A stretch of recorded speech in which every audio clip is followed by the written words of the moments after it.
faire le caramel, il est important d'avoir une poêle propre ou une casserole propre. Votre sucre doit également être propre. C'est en général ce qui fait masser le sucre, donc assurez-vous de la propreté de vos ustensiles et de votre sucre. Vous avez plusieurs options, soit le faire caraméliser à sec.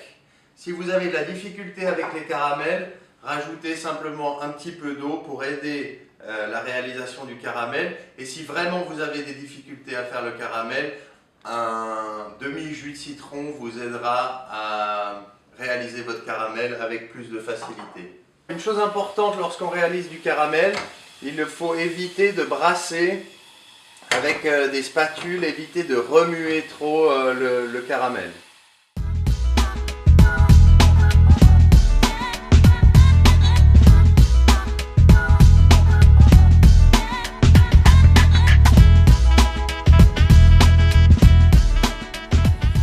Quand le caramel prend cette couleur foncée, faites attention, c'est toujours la limite entre brûler le caramel et avoir un caramel qui soit bien foncé pour une belle couleur de vos pommes.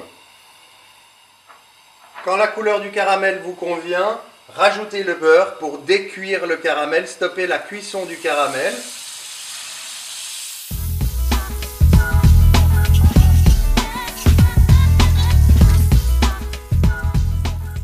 Lorsque le beurre est fondu et bien incorporé au caramel, rajoutez la crème.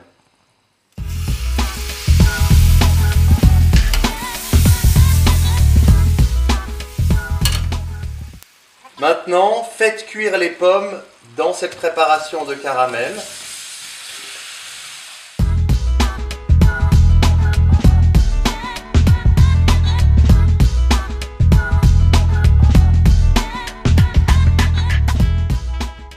Ce que nous allons faire maintenant, c'est peser notre mélange pour pouvoir déterminer la quantité de Easy Base.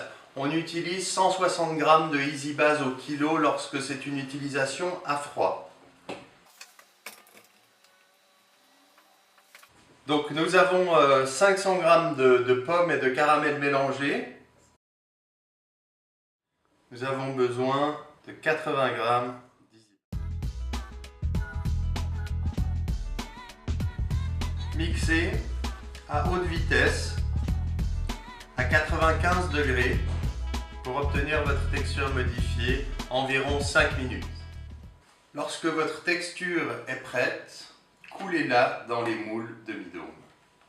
Pour vous aider à couler dans les moules demi-dôme, utilisez un chinois à piston, c'est un allié de la productivité.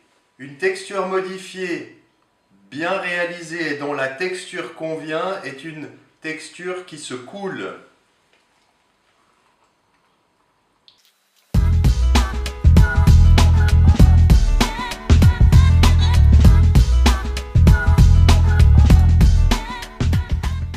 Agathe Morpion.